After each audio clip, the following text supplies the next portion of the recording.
Hello everyone, welcome back to my channel.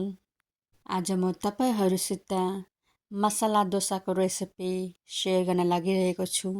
So let's start. सबभन्दा पहिला चाहिँ हामीले चामल लिनुपर्छ। यो अलुवा चामल हो।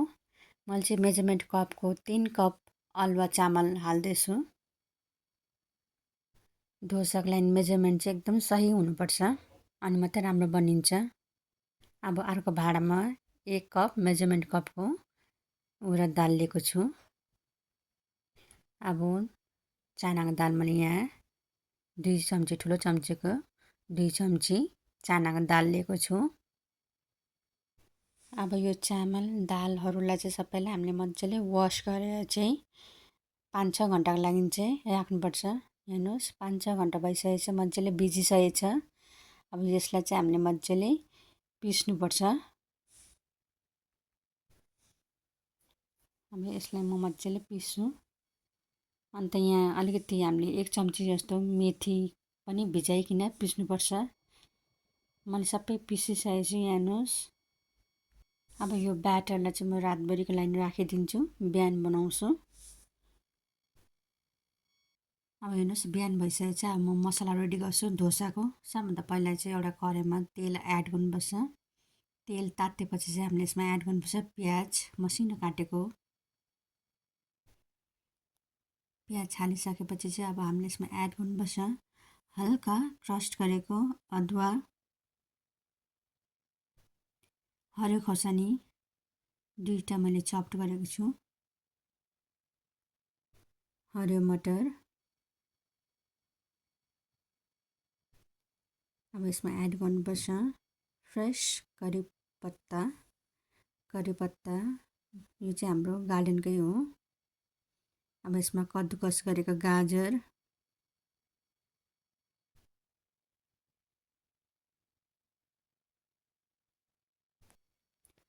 अब मजाले एकछिन चलाउनुपर्छ। अब यसमा एड गर्नुपर्छ अलिकति हर्दी, काश्मिरी लाल मिर्च हाफ टेबल स्पुन, नुन स्वाद अनुसार, ज्वानो अलिकति हालेर चाहिँ अब मजाले यो सबै सब्जीहरूलाई चाहिँ पकाउनुपर्छ।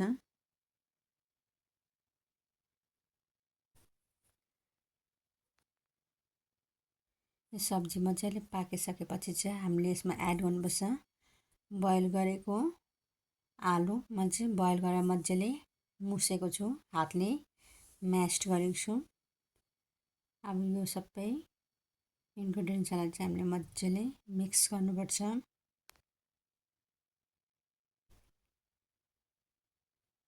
मसला डोसा बनाउनु चाहिँ एकदम सजिलो छ र खानु पनि एकदम मिठो हुन्छ। हाम्रो मसला रेडी भइसकेको छ।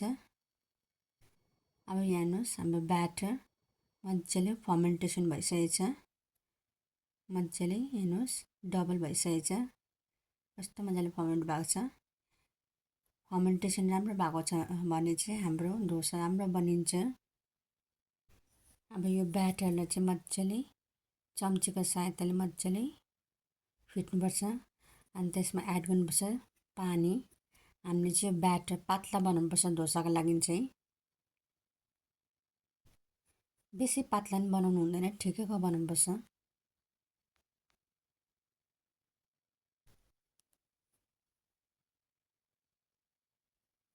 हेर्नुहोस्, यतिको ब्याटर चाहिँ ठिक हुन्छ डोसाको लागि। अब चाहिँ हामी डोसा बनाउनु स्टार्ट गर्छौँ। मैले यहाँ लिएको छु ननस्टिक प्यान। अब यसमा चाहिँ पहिला अलिकति पानी हालेर चाहिँ यसलाई मजाले लुगाले पुस्नुपर्छ। लुगाले मजाले पुसिसकेपछि चाहिँ हामीले अब यो प्यानमा चाहिँ ब्याटर हाल्नुपर्छ। यसरी ब्याटर हालेर चाहिँ हामीले वरिपरि मजाले घुमाउनुपर्छ डारोको सहायताले।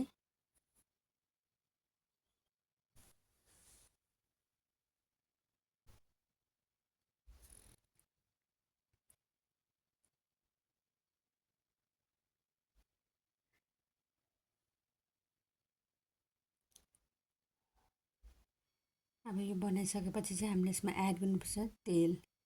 हामीले हल्का तेल लगाउनुपर्छ वरिपरि।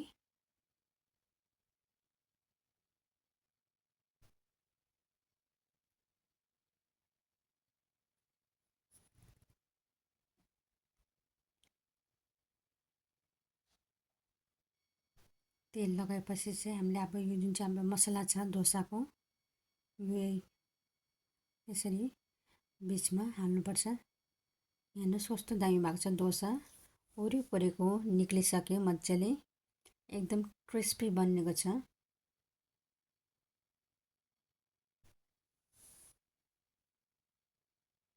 यसरी मजाले मसला हाल्नुपर्छ।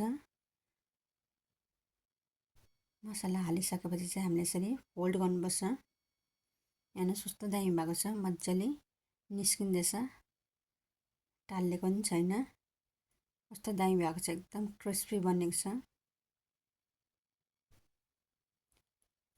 अब चाहिँ यो डोसा रेडी भइसकेको छ। एउटा प्लेटमा म राख्छु। यसरी नै मैले अर्को डोसा पनि बनाइसकेको छु। हेर्नुहोस् कस्तो दामी भएको छ, एकदम क्रिस्पी बनेको छ।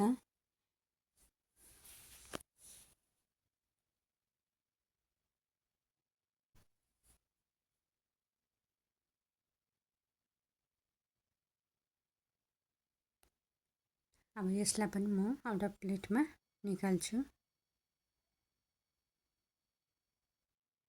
हेर्नुहोस् डोसा रेडी भइसकेको छ, मसला डोसा। मैले चाहिँ यहाँ बदामको अचारसँग सर्भ गर्दैछु। हेर्नुहोस् कस्तो दामी भएको छ बदामको अचार पनि। एकदमै डिलिसियस बनेको छ मसला डोसा। तपाईहरुले पनि ट्राई गर्नुहोस्। यदि तपाईहरुलाई मसला डोसाको रेसिपी मन पर्यो भने चाहिँ प्लिज लाइक, कमेन्ट, शेयर अन्त सब्सक्राइब गरिदिनुहोस्। Okay, then see you in the next video. Bye bye.